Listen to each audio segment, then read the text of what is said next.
News 4 San Antonio at 10. We're here for you.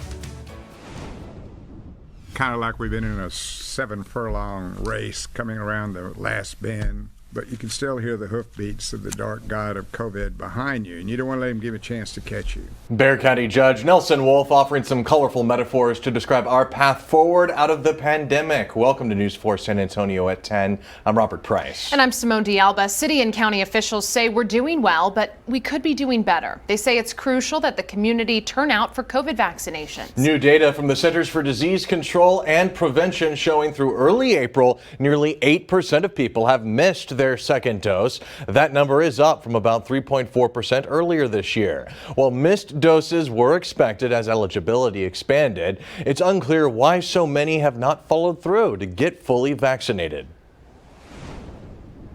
We also don't necessarily know how long the first series lasts so far to date.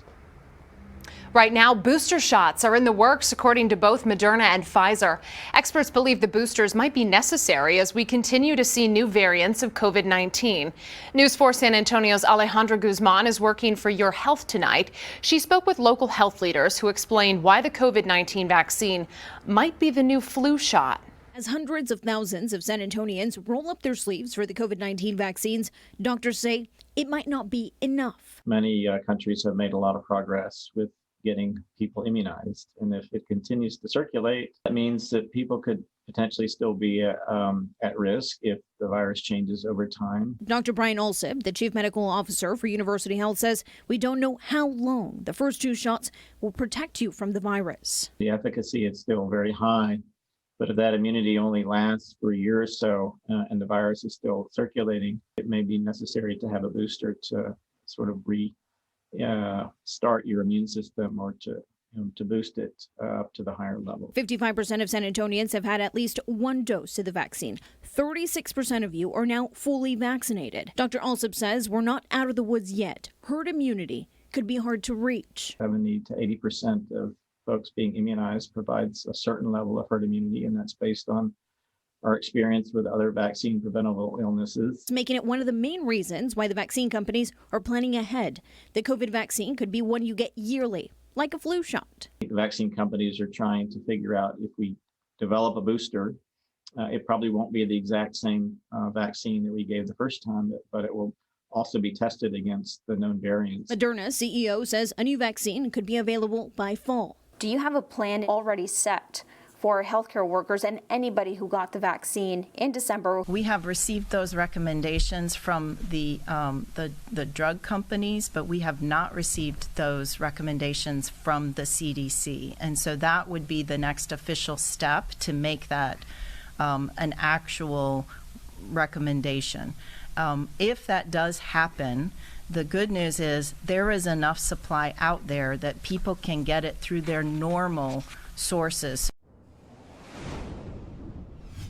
Right now, booster shots are not being administered. Doctors are focused on making sure that you're fully vaccinated, opening up sites and making sure that you're able to walk in, get a shot without an appointment. So this is a developing story and a developing issue that we're going to keep you posted both on air and online. Robert, back to you. Good information. Thank you, Ale. The latest now on COVID-19 in Bexar County. Metro Health confirming 233 new cases, no new deaths. The positivity rate is now down to the lowest point it has ever been since tracking started at 1.9%. New information to bring you on the vaccination process and the effectiveness of the vaccine. Metro Health says about 35% of Bexar County residents over the age of 16 are vaccinated. So far, there have been only 7 local cases of contracting an infection after receiving the COVID-19 shot.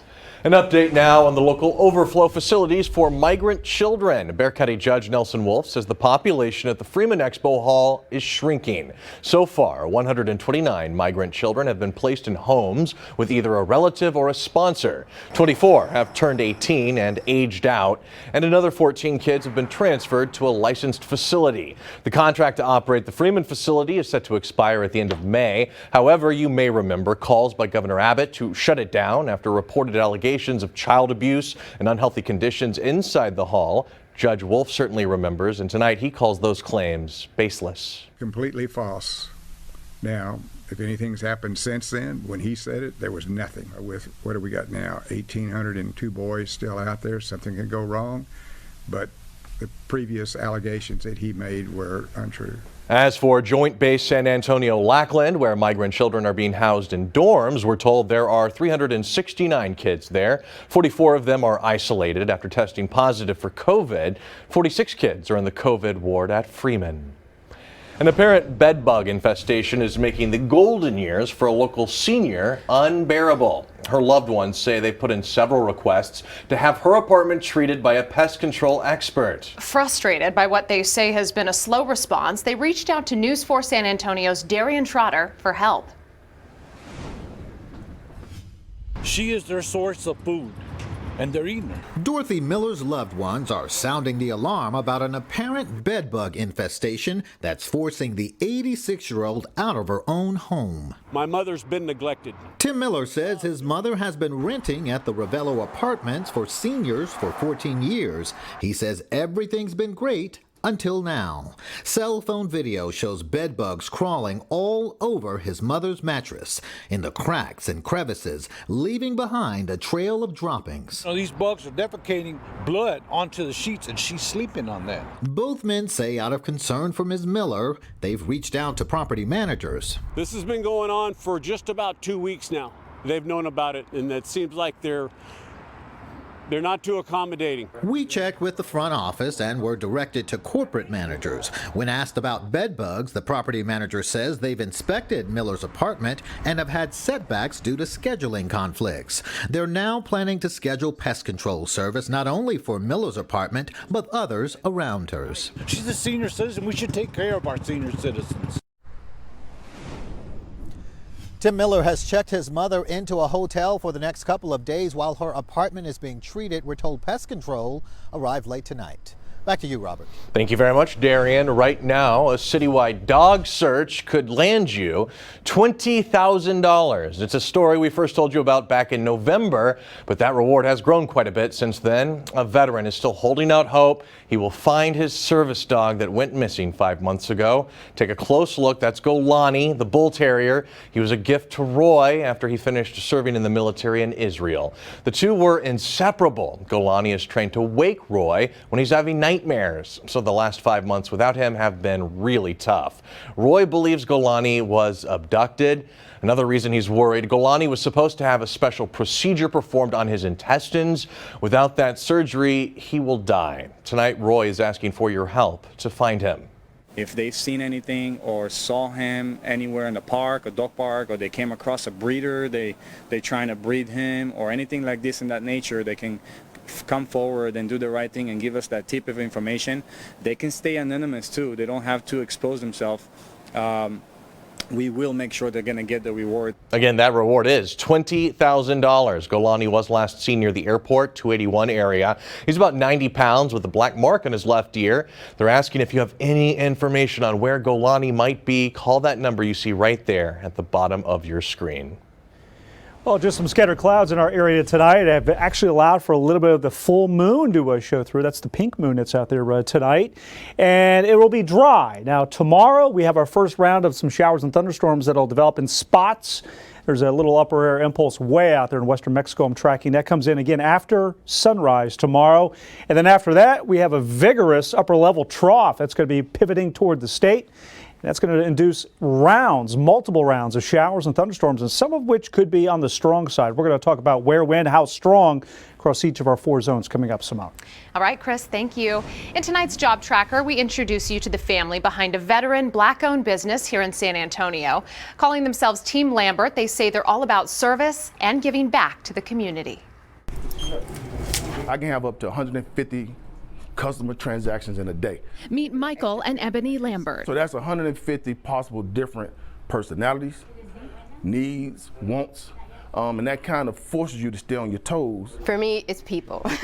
As the customer experience. After retiring from the military, 53 combined years of service, they're following a different path, but the same calling of service. To actually get back out and be active, getting your steps in every day, and really serving the community. That's really what it's about. The UPS store is located on FM 78, just across from the HEB. Team Lambert invites you to come on down and say hello.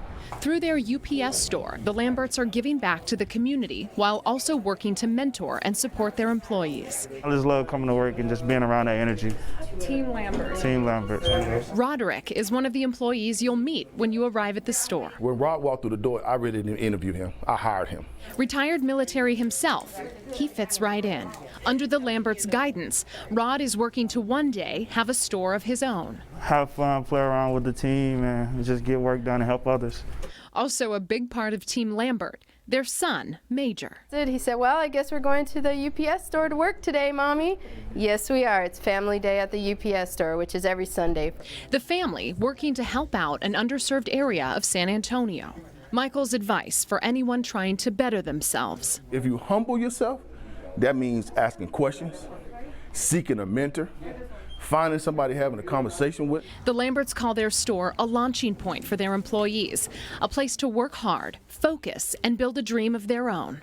Michael's message: you can have anything if you're willing to work for it. If you sit down and really set your goals to something, you can get anything you want. But if you're just sitting back on the couch right now flicking popcorn in your mouth, you ain't gonna get nowhere. For anyone looking to submit an application, this is a family business, and you become a part of our family in becoming an employee. Come prepared, have a solid resume, and be ready to work. That's Team Lambert. If you'd like to apply for future job openings, we have a link to the UPS store posted in this story on news4sa.com.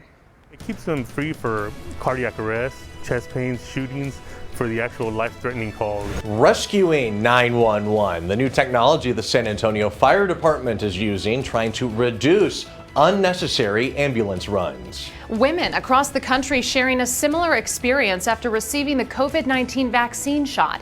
The changes they're seeing to their bodies and how doctors are responding. What you need to know about women's health next.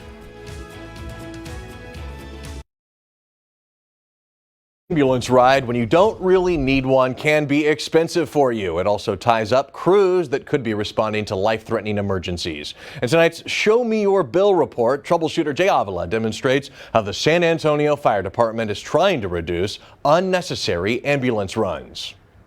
Here at the Fire Department call center, one, sometimes two dispatchers are using new video call technology to see the patient and determine if they really need an ambulance. San Antonio Fire and EMS, how can I help you? If your 911 call does not appear to be life-threatening, you're quickly transferred to one of the special clinical dispatchers, like paramedic Art Salazar. Do you have any cardiac history? He sends the caller a link they can click on with their smartphone. And that link should be coming to you now. Okay, I've got it. Salazar sent the link to me so we could demonstrate how it allows him to see the patient right through their phone's camera. Are you having any trouble breathing right now? Salazar can see how my skin looks and whether I'm in distress. Have you seen your primary physician yet? But the app is also sending back vital information. It's able to check your respirations, your O2 saturation, and your pulse. So that gives us a small view of what we're looking at with you. It was able to do all of that through the phone? Yes. If things get more serious or the caller wants an ambulance, the dispatcher can still send one or provide a virtual taxi voucher if they want to go to the ER later. SAFD says the application, which is called Good Sam, has eliminated an average of 13 ambulance calls per day. It keeps them free for cardiac arrest, chest pains, shootings, for the actual life-threatening calls. And during the February freeze, dispatchers used the video call app about 40 times a day to help callers who didn't know how to turn off water to their homes or whose oxygen machines were without power. We would send them the link, and our dispatchers were actually teaching them how to connect to their portable oxygen tanks. SAFD says it's the first department in the nation to use the Good Sam app to manage resources this way. The cost to the city is $149,000 a year. They're hoping soon dispatchers will be able to use this technology to walk callers through CPR or take live pictures of a structure fire while crews are still on the way. I'm News 4 troubleshooter Jay Avila. Jay, thank you. For your health, some women say they're experiencing an adverse side effect to the COVID-19 vaccine. Women nationwide are saying their menstrual cycles are changing after getting their shots. Some saying their cramps were more intense and the timing off. I got my vaccine 2 weeks ago on Monday. I was supposed to get my period on Tuesday. The next day? The next day. And it didn't show up until Thursday. And I was freaking out. I was heavily bleeding, more than I normally do. And I was like, this is not normal. Physicians across the country say there's just not enough evidence yet to know if the vaccine itself is causing a change in menstruation. Rather, it could be linked to the body's stress response to the pandemic or even the shots. Menstrual changes are controlled by a part of the brain called the hypothalamus, along with the ovaries, which use hormones as signals. When the body goes through an infection and even a vaccine, those signals can be disrupted. If you experience changes, medical experts say it's important to recognize that current evidence is suggesting the vaccine has no impact on current or even future fertility. Now your certified most accurate 4-zone weather with Chief Meteorologist Chris Suchan.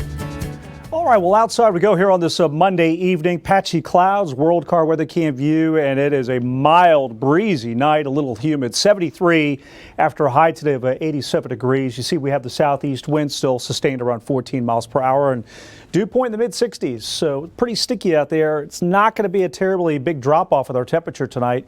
In fact, I think it's all we can do, just get it below 70 tonight with clouds. 69 in the morning. Checking in with Jeanette first thing. And a 20% rain chance.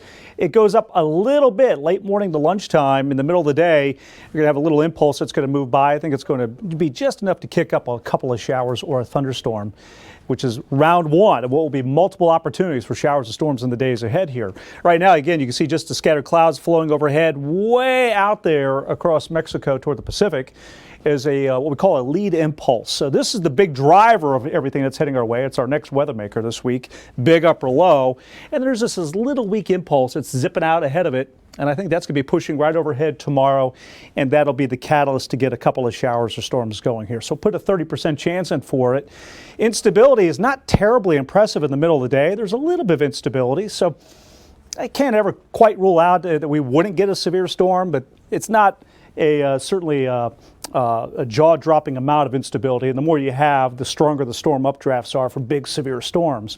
But we'll still watch it for you. Now, late day, there's a little bit more instability out towards our west. We'd want to watch late in the evening for a thunderstorm or two that could slip into our western hill country and our western zone. There's more instability to work with there for some big storms. So, Storm Prediction Center has this little marginal risk.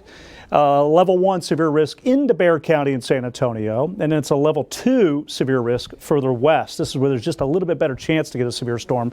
Wind and hail are the primary concerns tomorrow if we do get a big storm. So future trackers, see in the morning at 8 o'clock, a lot of clouds, and watch right in here. You'll see how we get a couple of these little showers and thunderstorms go by. That's that lead impulse I was talking about. And then a leftover little shower into the early evening, and we'll keep an eye out here to the west to see if anything on the more aggressive side can move in. So out west, the rain chance, I'm going to put it at 20%. Now, 9, 10 o'clock to midnight tomorrow evening, it might be more 30, 40% chance for you. Hill country, your rain chance in the middle of the day in particular, about 40, 50% chance of a shower or thunderstorm. 30% chance middle of the day in our central zone. Now keep it around 30% early in the evening, and a 20% chance for a shower or thunderstorm in our eastern zone. Now here's Wednesday's forecast. Here too, we're talking about the possibilities for a shower or thunderstorm. More sun, it's a hotter day. And then I'm going to be watching out west late in the afternoon into the evening for developing showers and storms. And then some of those would be spreading east. And there's a potential here for a little bit of severe weather. In fact, we might actually see a little bit more of a severe weather setup into Bexar County in the western half of our area, and also a little bit more of a localized flooding risk too into Wednesday night as the storms would train over the same area. And by the time we get to the end of the day Thursday, there's really a great opportunity here to get some nice rain for parts of the area with this setup here. Make sure you have your 4-Zone weather app on your smartphone or your tablet. If you don't, it is a free download. Just text 4-Zone to 44332 to get that download link, and you can track storms and watches and warnings as they're issued in our area. So a couple of days with a weather alert day here on the 7-day forecast. And then the coast is clear late week into your weekend, 80s and then around 90 by Sunday. Out west, 90 tomorrow, 91 Wednesday. Chances here for a few showers and storms. Hill country the next few days, we have opportunities for showers or thunderstorm. We need that rain. Eastern zone, we do have a little bit of a chance. Really goes up Wednesday night to part of your day on Thursday.